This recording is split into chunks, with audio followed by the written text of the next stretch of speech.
We would like to dive deeper through a panel discussion about entrepreneurs discussing the opportunity available for Saudi designers and creatives and creators in the culture and creative industries.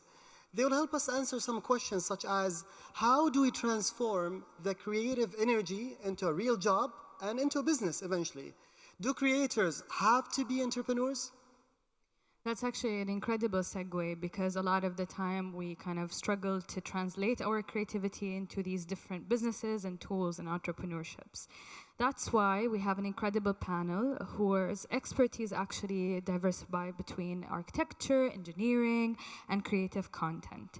So in this panel, we'll have a deep dive into what that means. We have our speakers who include Dr. Ahmed Kassab, Abdullah bin Hindi, Ahmed Khonish, Lujain Abu Faraj. And this panel will be moderated by Jo Pabalate, who actually came onto the stage earlier today. So she's a creative brand strategist, and I believe that she's going to lead this conversation in a very fun and creative way. So let's all please welcome our panelists into the stage.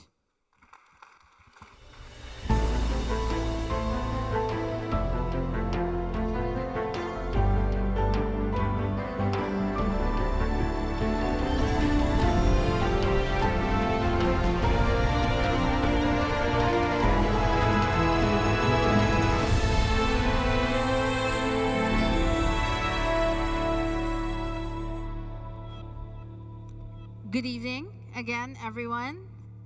Thank you for being part of this wonderful, inspiring day that we're having at ITHRA. Welcome to the Creative Entrepreneurship Panel.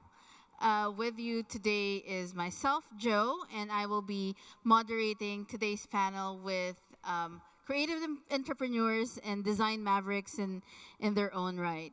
So essentially, we're having this talk because, as a lot of you may have noticed, we are now in an era wherein the designer or the creative wears different hats. You're no longer just pursuing one ladder or career path. You are in a special place wherein you can diverge. Whether you do that laterally, whether you dabble into different multiple industries like Abdullah is doing, or like Lujain, who's doing more than one business at a time, or maybe just pursuing the career of a freelancer or a solopreneur. This day and age, especially in the kingdom, where we're seeing a change towards diversification, the gig economy and entrepreneurs, particularly creative entrepreneurs, are being seen as that next generation or the generation that's going to add to how we will truly evolve towards a diversified economy come Vision 2030. But then that's why we're here, to discuss whether there are enough opportunities to begin with. And if the opportunity is there, just because you can be an entrepreneur, should you be one? So these are just some of the questions that we're going to ask. And to get this conversation rolling, I'm going to basically introduce our panel of, or I'm going to let our panel introduce themselves. And to start it off or kick it off, let us know who you are, and more importantly, why did you become a creative entrepreneur? Starting with Ahmed Khonish. Okay, assalamu alaikum jami'an. Happy to be here, thank you. So my name is Ahmed Khonish. I'm the co-founder of Untitled, which is an advertising and a design agency. Why? It's a big question. And I know for me, one of the main reasons was that I did not find the place that I felt that was the right place for me. I've met two of my colleagues who had been sharing thoughts. We felt like we had a common goal, so we started Untitled around 9 years ago. Yeah. 9 years ago. Yeah, this is our 9th year, so congratulations. I'm exaggerating a little bit. Thank you so much, Ahmed. How about you, Dr. Kassab? How did you move from educator to industrial designer, and now also an entrepreneur in your own right. And honestly, the why question, you should blame Lujane, because she started the whole let's ask the why. So why did you suddenly decide to, was it even sudden, to be a creative entrepreneur? First of all, thank you for having me here. And yes, I'm now a lecturer in Industrial Design Department at Ifat University.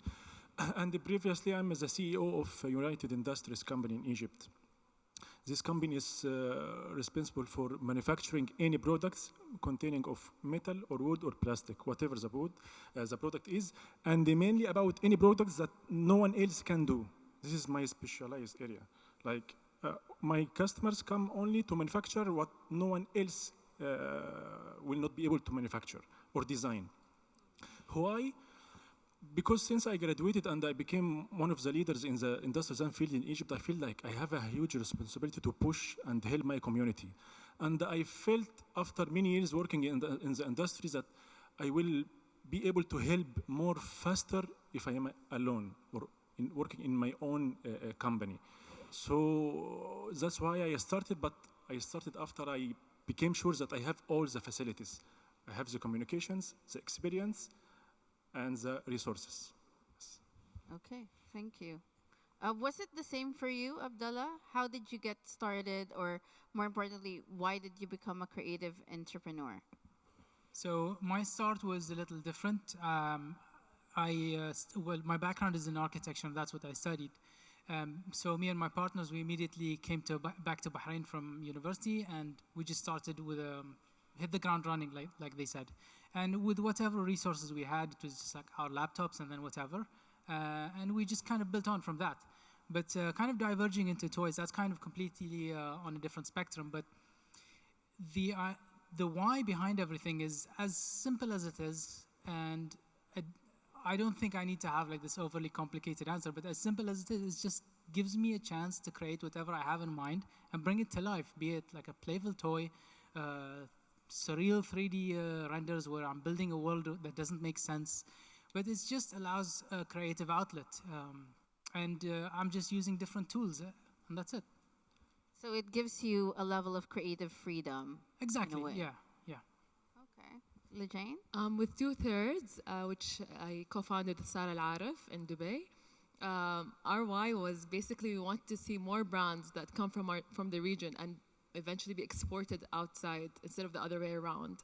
At the time, it was cool to look like you're a brand from abroad. They're like, min barra. It's so cool, it's min barra, you know? And we wanted to break that. We wanted to have people really be proud of brands that come out of here.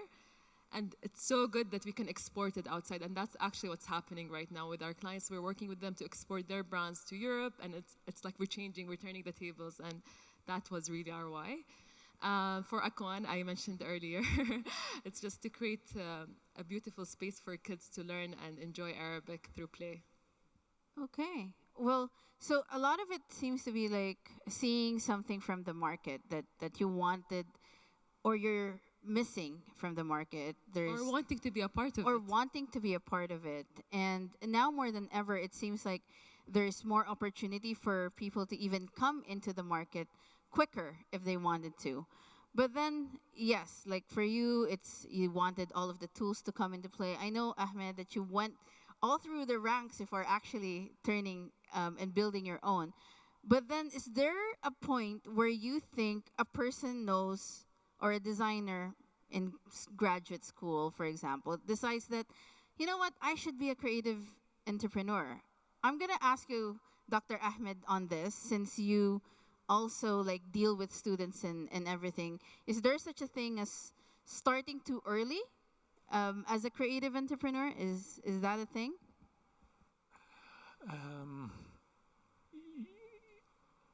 See, I will just say my point of view. It might be wrong. Okay, totally might be wrong.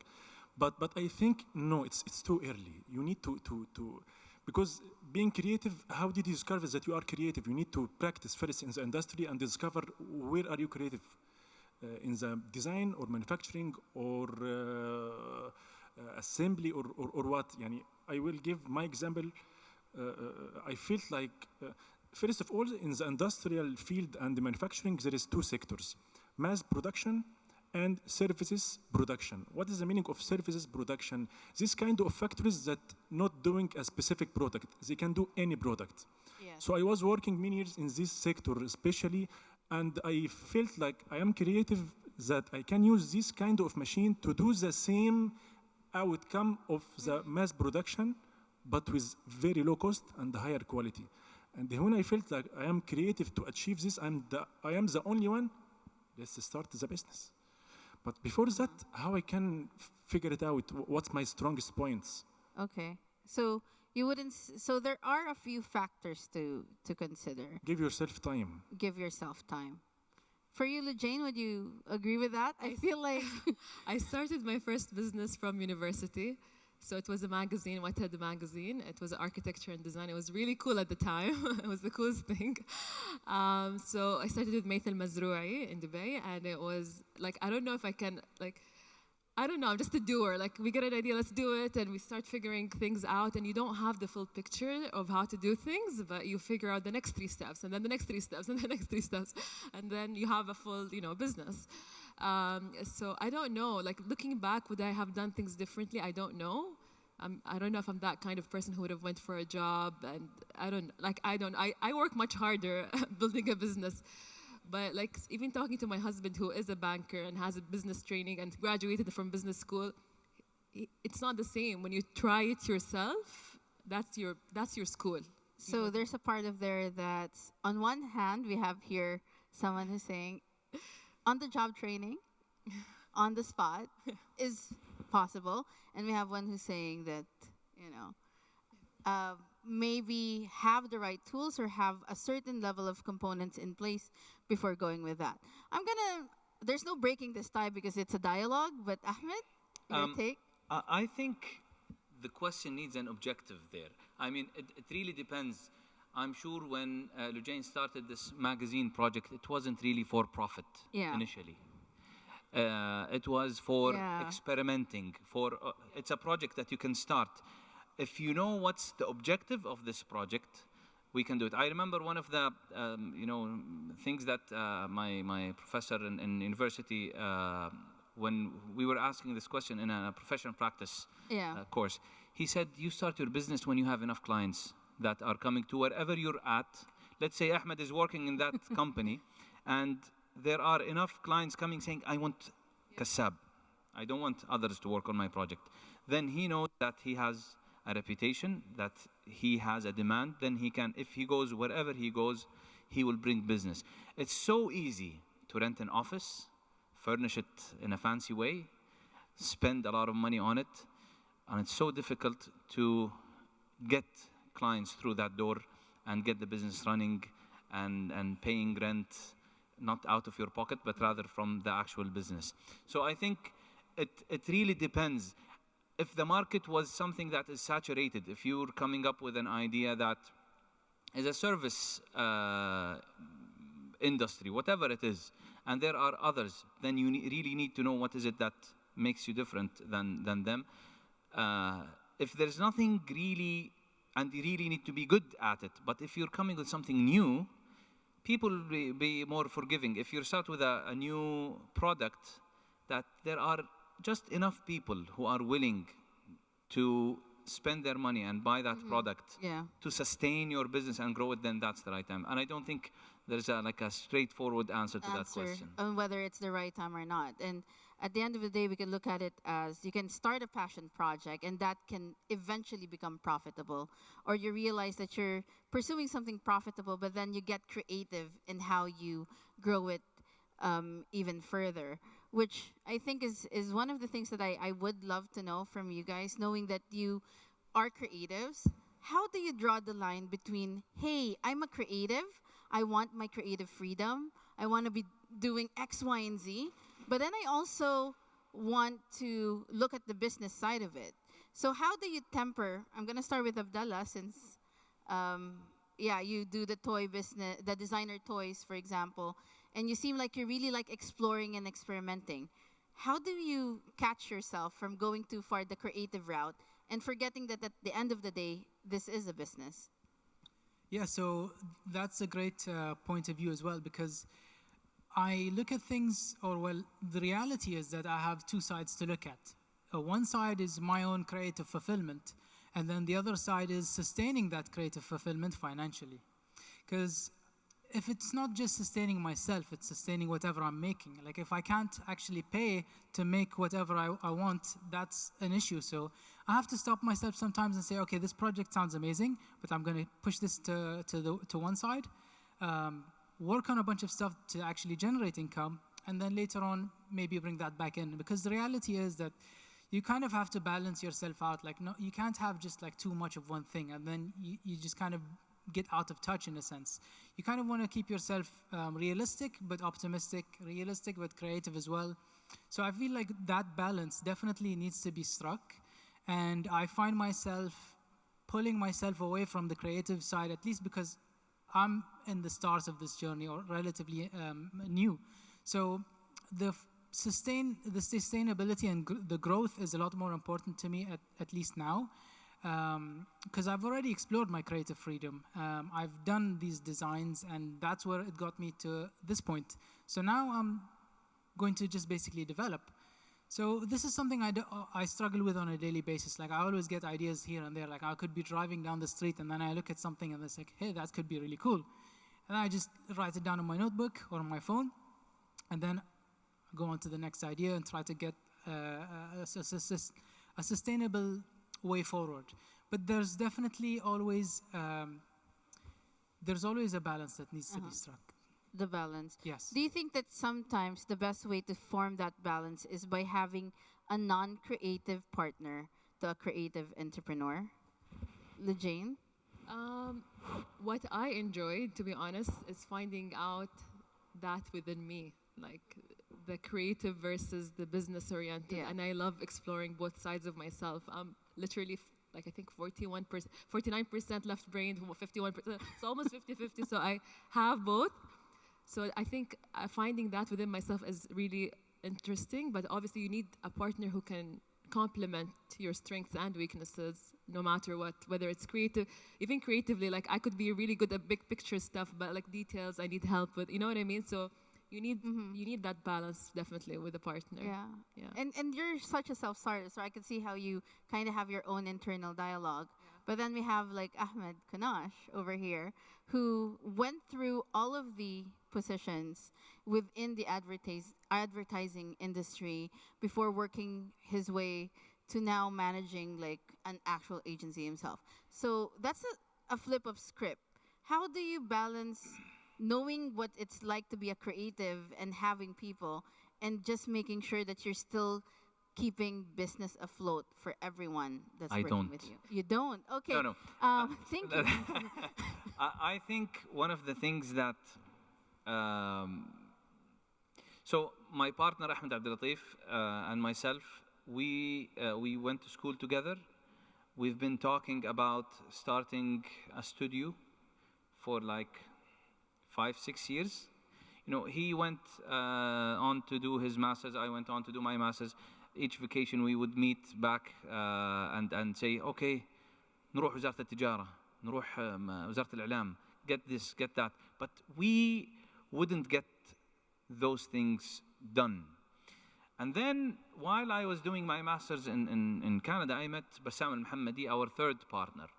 And he was the catalyst, I would say. And you said the non-creative partner, he wouldn't necessarily define himself as that, but he was definitely the engine behind things happening, things being done, balancing, being pushed by perfectionism and wanting to do something that is true to our vision, to something. And we would, plenty of times, 2 against 1, we would balance him out. But then he would be the person who would say, guys, this project took too long. We need to get it done. And if this is to be a viable business, we need to do some changes in our model. And then that would inform us. And this was a growth element in our business. So others can manage it themselves. Today, I'm finding myself in that position, with our growth, I talked to you earlier, we're spinning things off and growing the business. So today I am handling the advertising part of the company. And yeah, we'll see. I'll let you know later. Well, I think that's the healthiness of this panel, because at the end of the day, we're a mix of different experiences, and also like we want to show people that it's not just about the big business. There's also the startups, the studio. Sometimes it's even a choice to not and necessarily go very big as an entity and start as a creative studio, for example, or even a solopreneur. I think we should recognize freelance designers who decide to pursue it on their own as entrepreneurs in their own right. But then, now my question is, are there actually enough opportunities, you think, in the kingdom for young entrepreneurs to go solo early on, or try out a freelancer route, or if it's not a freelancer, start a studio? Or I'm going to go again with Dr. Ahmed. Are there opportunities? I have the answer ready because I can see the answer through my graduates, my students who graduated. Okay. I will tell you something really strange. MashaAllah, tabarakallah, all of our graduates from product design are working. Some of them working in the industry or design offices or design factories, and some working as freelancer. Who is working freelancer, they get more work. Oh. More than who working in the industry. That means, yes, there is a lot of opportunities here. So yes, the answer is definitely yes. And I can see this from what's happening with my students, at least. One of them can, mashallah, reach like the others 4 months' salary in 1 week. Okay. So the amount of or demand of the work is bigger in the freelance yes or gig economy realm. But then if you have such a high demand, do we have enough supply? Are we developing enough talents in terms or preparing creative entrepreneurs? We have 3 universities in Saudi Arabia, very, very, very excellent universities, and all the graduates from these 3 universities are really well prepared for this. And we have the platform as well, the supply, like the factories and the workshops that you will manufacture whatever you are designing in.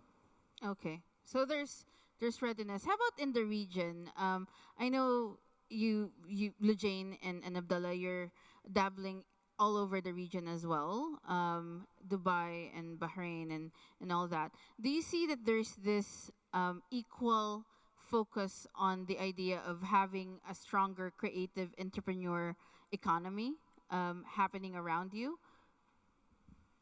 Yeah, definitely that's the case. I think with the resources we have, the kind of support we have, there's more and more entrepreneurs every day. And although I spoke about like partnerships and whatnot, but also I want to remind that also we do hire. Like hiring your weakness is also important. Hiring, I love leading a team, and that's something we work with. So working with designers who have the entrepreneurial mentality. So even if they're not entrepreneurs themselves, but have that entrepreneurial mentality, which means they're self-motivated, they'll take initiative, they're they can manage themselves and others, is also important to hire within a company. And that being said, there is a lot of projects that we see all around us. Now, the thing is, it's important for us also as a design studio to differentiate between serious entrepreneurs and ones that are like, it's a trend, I want to try, I want to start a business. Okay. Where others that work hard, secure a funding, have a business plan, operational plan, and those are the people we usually work with. Yeah. So encouraging that entrepreneurial spirit, which you think Abdullah is also... Yeah, I definitely think encouraging that entrepreneurial spirit is a thing. However, I believe that entrepreneurship in the term is more of a mindset rather than a position. It's a mindset. Anyone can just go and start their own thing tomorrow. They could, like, an idea could spark, and then suddenly they just do something. And they don't have to have some sort of special categorization or they have to be in a certain position. It's more of a mindset of actually going and implementing and having that drive to actually want to do something and see what you have in mind be done. For example, in our studio right now, I feel like, going back to your original question, we do see opportunities, if not at least from the toy making industry, since that's quite new in the region, especially where it's coming from the region itself, as opposed to just being imported. So from the architectural point of view and the design point of view, there are. It just depends on where you look. So I feel like that entrepreneurial mindset comes into play here.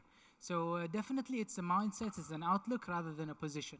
And that's what I think. And it can start with anyone, honestly. It doesn't have to have any sort of prerequisite. It doesn't have to even spark from, let's say, such a formal way of going about it. You could just stumble upon that gem of an idea for a great business or a great, and run it from there.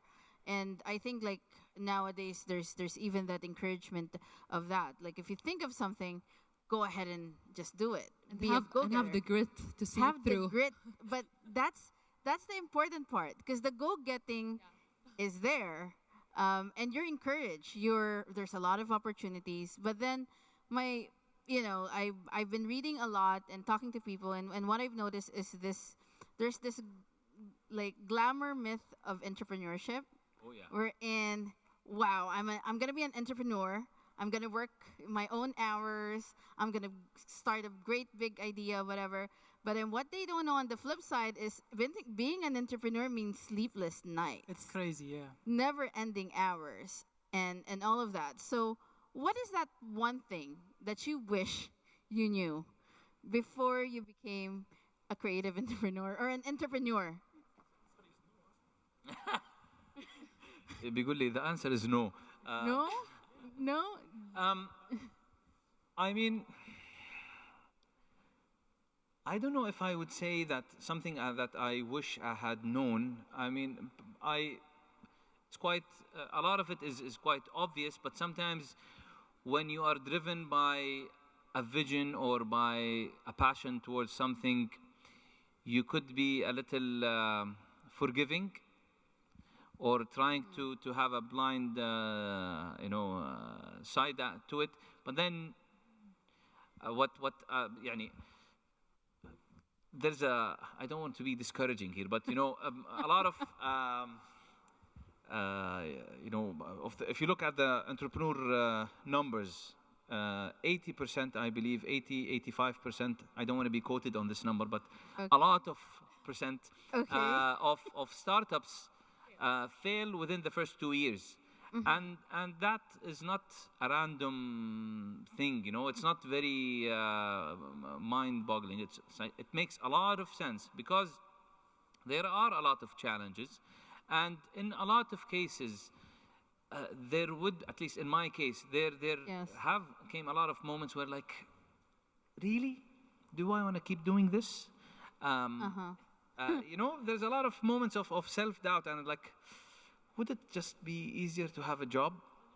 And then, the up and downs of the journey is what keeps you running, what keeps you engaged with it. Sometimes you would have really good days, and sometimes you would have really bad days.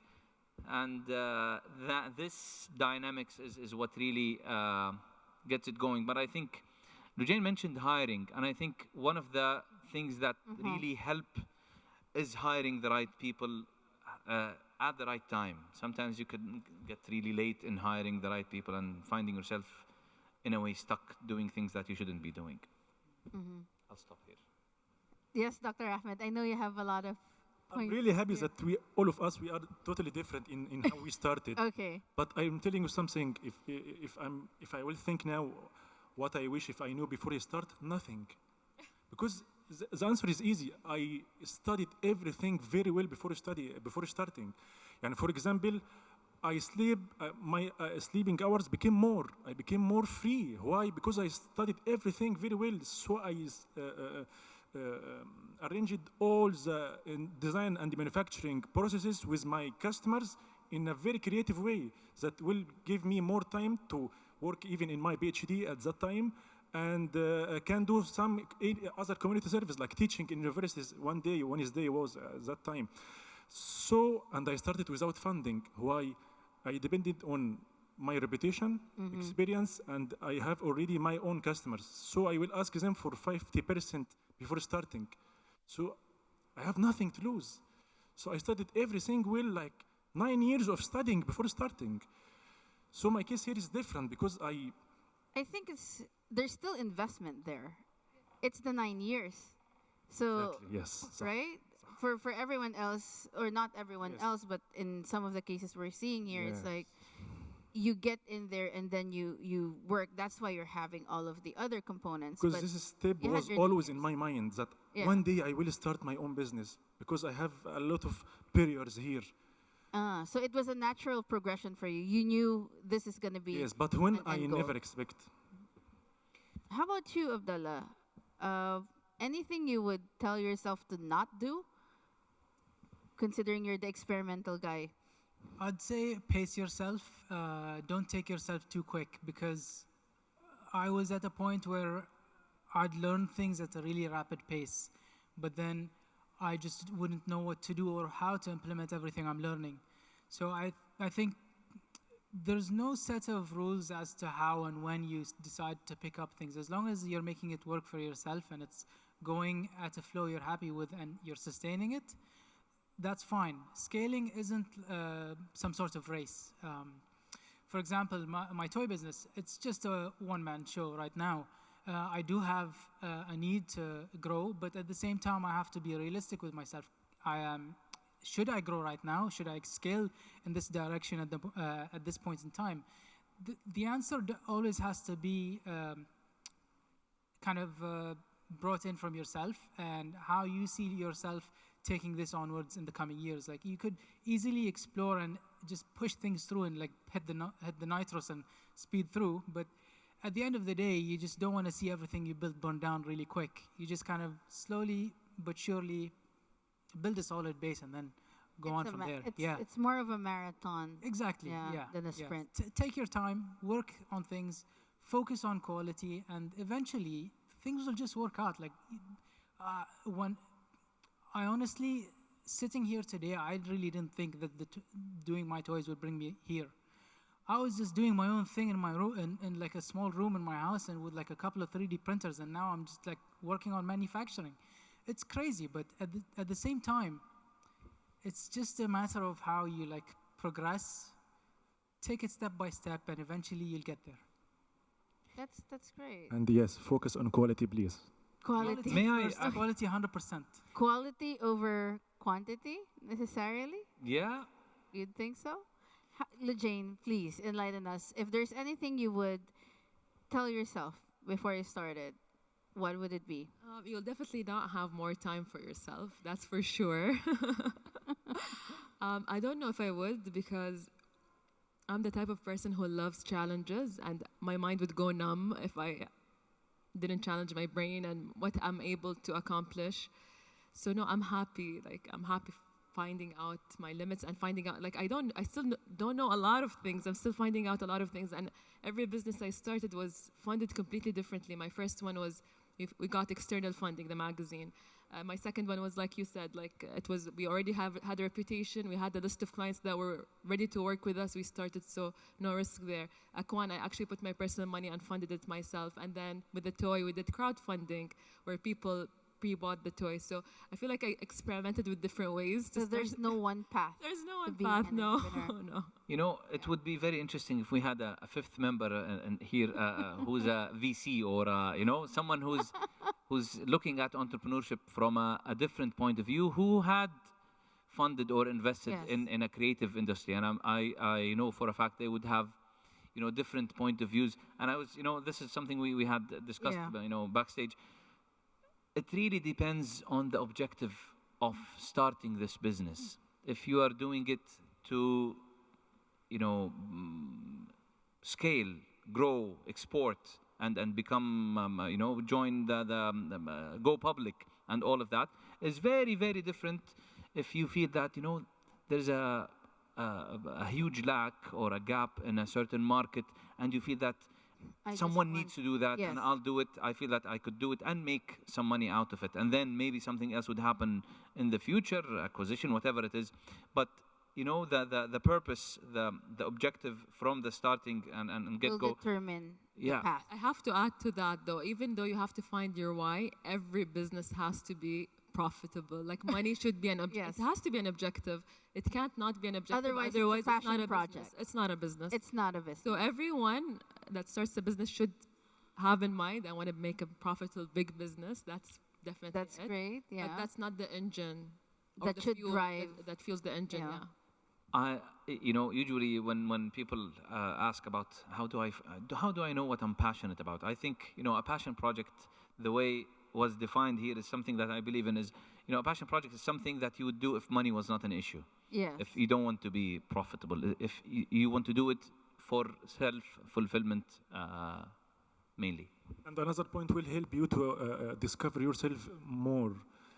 Put short-term dreams and goals, not long terms. Not long term. Are you, Both. It has to be Both? It has to be both.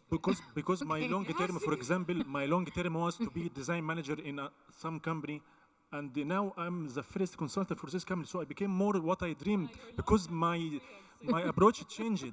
You know Okay. how? So putting short term goals will motivate you to achieve it more faster, and you will discover yourself more to achieve another things. Yeah. I think it's a matter of having that long-term trajectory strategically, and then creating goalposts that you kind of like, oh, I can run 1 minute, I can run the second minute, and then I can run the third minute. So we're about to close, but I guess, and we're gonna still have our Q&A very soon. But I just wanted to know, like, if there's one word that you would describe a creative entrepreneur, or what a creative entrepreneur needs to possess, what would be your one word?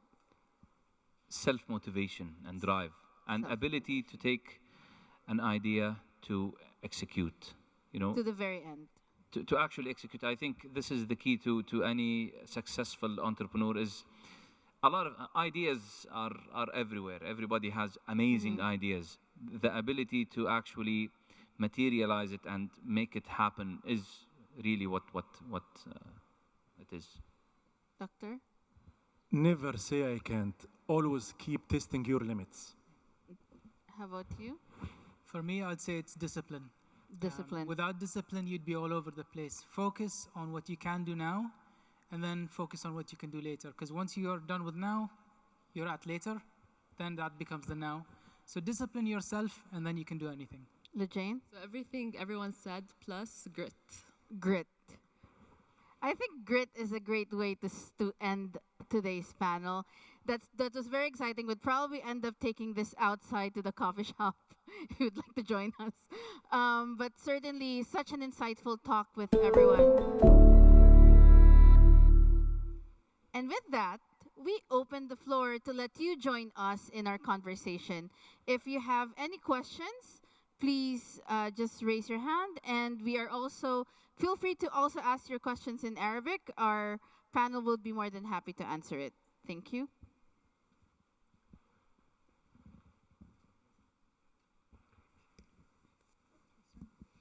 Hello.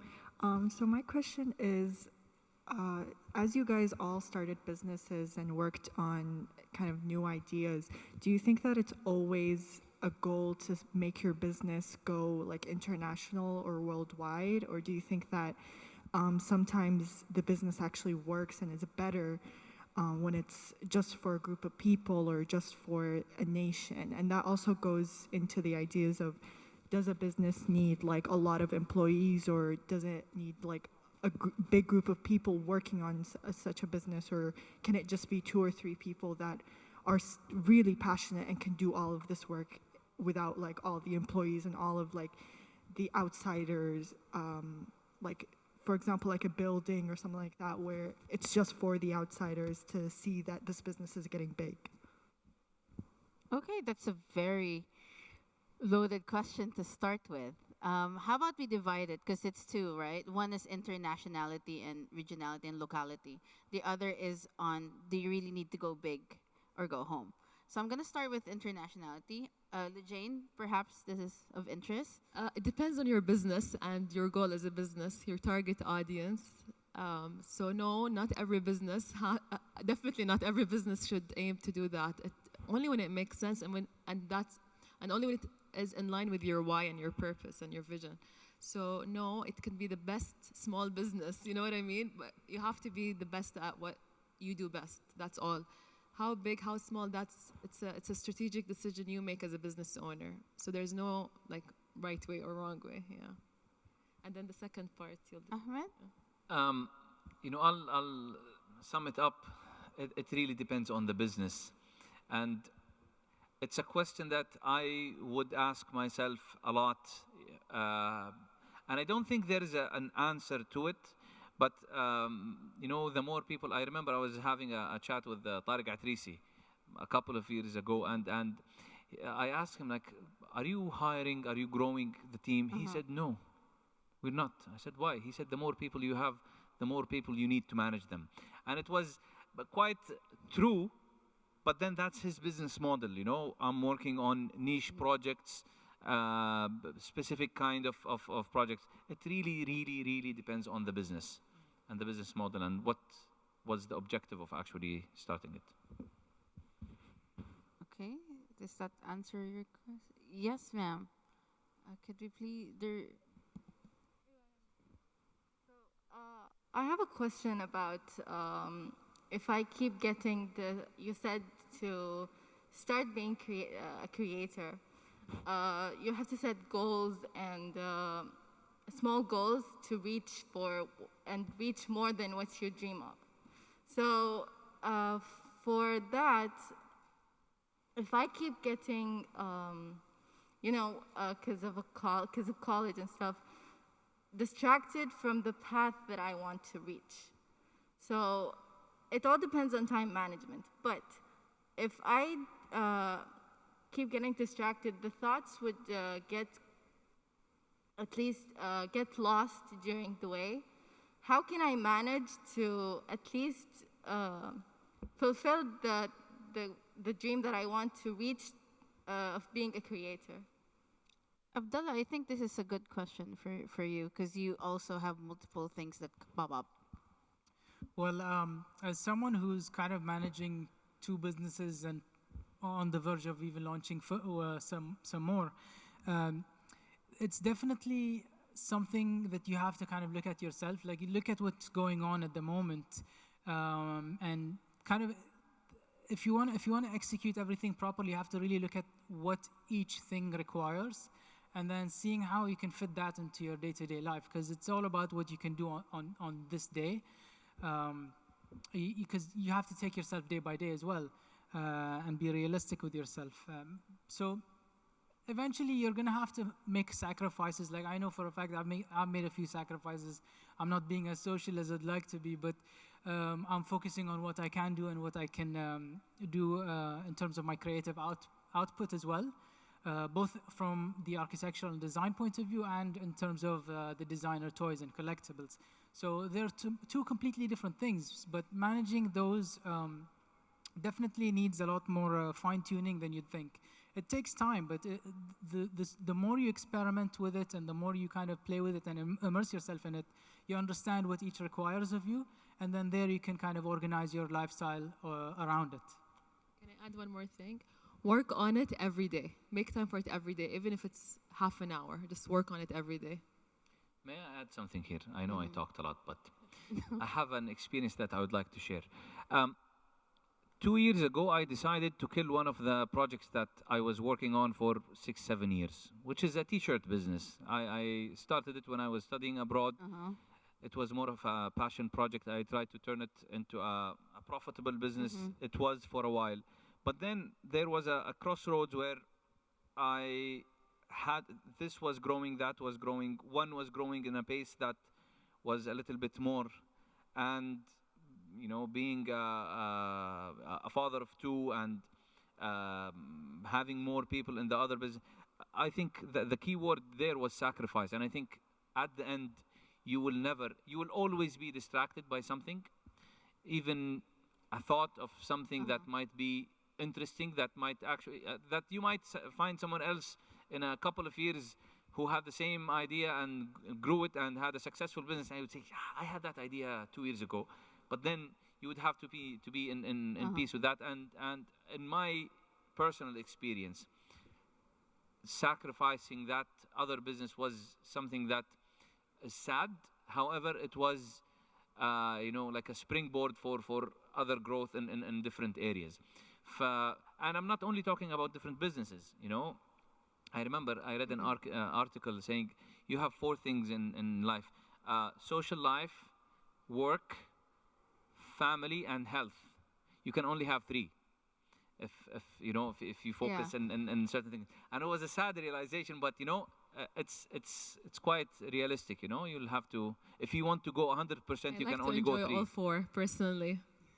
If you want to have 100%, at least something's got to give at the end of the day. I'm so happy that we are very different. No, really. Me too. Yeah. I would love to invite you for dinner because I feel like this is going to be a very interesting dinner discussion. We still have room for a couple more questions. Sir, can you? I'm also on the other side, by the way. Oh, hi guys. We should twist. Both sides, Haram. Okay, what do you do, guys, when you have an art block art or art block? And also, what do you do when you get bored in the middle of project? What do you do when you get bored in the middle of projects? So essentially, do you abandon it or give it a break, or Dr. Ahmed? I only heard the first half of the question, so I answer this one. What's the second half? What do you do when you get bored in the middle of a project? How? It's hard. It's never happened with me. Getting Never bored. happened to you? No. Getting bored. It's my passion. I'm doing something I love. Especially my short goals. One of my short goals, I wanted to be the first furniture manufacturer in Egypt for hotels and restaurants, and I was willing to achieve this. So how I will get bored in the middle? Your why? Yes. But the first part, you need to read more and see more videos about how to be creative and how to use lateral thinking and this kind of creative methods to open this block, open that box, and there is many in the YouTube. So there is it's not a problem. It's just much of finding the suitable knowledge that will tell you how to progress this box. I think sometimes the question is, what do you do when you get burnt out? My master class is about this point. It's about being creative in industrial design, by the way. Okay. I want to give this side the chance to ask a question, please. I also want to add that. Yes, go ahead, Sometimes it helps just to take a pause, go outside, do something else, journal. I personally, when I play with my kids, I get inspired. When I'm in nature, I'm inspired. And when I'm looking inwards, like journaling or meditating. So just stepping out, and then ideas will flow back in. And take it from there. Yes, ma'am. So, how do you manage your time as being a creative person or an entrepreneur, and at the same time being, mashallah, a full-time mother? So as a student, we can't really time manage that well between our classes, between our personal life. And also, how do you separate your personal life between your work life, or sometimes, as us, our study life or our college work? I actually learned time management when I had kids, because it was so important for me to be a good mother to them and spend time with them that everything else revolved around it. So when they're in the school, I'm super productive. They come home, I'm not there yet. I finish working, and then I come home and we make sure to do something together as a family. Something off screen, and preferably something outdoors. And then after that, when they sleep, I continue working. And every Thursday is date night with my husband, no matter what happens. Even my friends will never, ever plan something Thursday night. So I make sure these rituals are really there, and I stick to them, because they're all really important to me. And I love to do boxing, so it's also part of my time. And if I don't do all of these things, and my husband knows, it's like, you have to talk about balancing, because you do balance. And when I don't do all these things, that's when I don't do 100%. If I skip on boxing, I won't be a great mother, like, or a great designer, because like I feel like I didn't make time for myself, or if I didn't go for a massage, or if I need to do all these things to be a whole person. So I just make sure that I look at my time as a weekly thing rather than a day, because in a day it's sometimes hard to fit everything in. But if I look at it as a week, then it's a little bit more manageable. Thank you so much, Lajane. And that is the case. Different people, different approaches. A lot of times I don't sleep though. I have Okay, so that's what gave sleep, everyone. So we have room for one last question, please, before we end our Q&A. Okay. Yes, ma'am. Hi. So let's say you want to start a business in something that's not fully explored yet. So let's say a product design studio. So it's not known as much as a graphic design or interior design or architectural firm. So people don't really have a background, or they don't have your story. So how do you convince people of your business so they can like reach you and like you can succeed? Because you need like the people, you need the audience, you need, yeah. So how do you convince them of your business? You have to show them your work, even if you're just starting out. Make believe projects, participate in events and design competitions, and build a portfolio. They will, when you show them, they'll believe it, and then they'll share and they'll want to hire you. But if you're just saying you do this, why would I trust my money, my hard-earned money, with someone who I don't know if they can deliver? Speculative work. I'd like to add on to that. So it may be a straightforward answer, but just literally just put in the work, and it will just pick up. Like, because whatever collections I was doing or toys I was doing, I was just playing around in my on my PC, designing different toys, sketching stuff, and then eventually it just kind of picked up and picked up and picked up, and now I'm like it's way beyond what I thought it would be a year later or a year and a half later. And something that really sticks with me up to this day, especially in the design world, something they told me during my university studies, because in architecture we'd have weekly pin-ups and we'd have to present our work. So one of the tutors told me this, and to this day it just resonates with me. Don't tell me, show me. So just do the work, and eventually it'll happen. Because if you keep telling people, they'll say, okay, but we want to see it. Even when you go for an investor, by the way, they want to see a prototype or a sample of what you can do before investing. And please let it be زي ما بدأت and how you started in your question, something that isn't really tapped. مجال جديد. ممتاز, please. Okay. Mumtaz, thank you so much to our distinguished panelists here. And I hope that everyone had a very insightful evening with us. Feel free. I believe that our creative entrepreneurs are very open to, giving you their insight, or at least their shared experience of what it was like, or it is like, to be a creative entrepreneur. So even off stage, please, you're more than welcome. Thank you once again for your time, and have a good evening.